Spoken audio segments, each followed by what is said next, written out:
Le gang des postiches. Tout commence à Paris, au début des années 1980. Un groupe de jeunes hommes se lance dans une série de braquages de banques d'un genre totalement nouveau. Ils ne se contentent pas de rentrer armes à la main. Ils se déguisent. Perruques, fausses moustaches, lunettes, maquillage. D'où leur surnom, les postiches. Entre 1981 et 1986, ils braquent plus d'une vingtaine de banques, principalement dans les beaux quartiers parisiens. Leur méthode est millimétrée.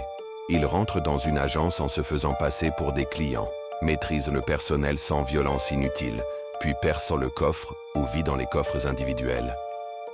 En quelques minutes, ils disparaissent avec des millions de francs, parfois plusieurs millions en une seule opération. Leur particularité, ils opèrent avec humour et sang-froid. Certains témoins racontent qu'ils plaisantaient avec les employés pendant les braquages. Et surtout, ils laissent très peu de traces. La police est frustrée, ils sont insaisissables. Mais en 1986, tout bascule. Lors d'un braquage dans une agence du Crédit Lyonnais, la police arrive plus vite que prévu. Une fusillade éclate et un policier est tué. À partir de ce moment-là, les postiches passent de braqueurs malins à ennemi public numéro 1. Peu à peu, le gang se disloque. Certains membres sont arrêtés, d'autres s'enfuient.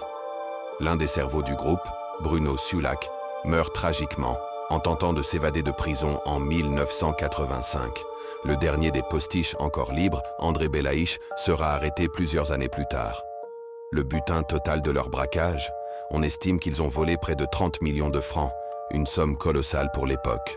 Le gang des postiches reste encore aujourd'hui un symbole du grand banditisme français, entre ruse, audace et tragédie. Leur histoire a inspiré des films, des livres et même des séries, car ils incarnaient à la fois le charme et la folie du crime organisé des années 80. Si tu aimes ce genre de vidéos, like, partage et abonne-toi.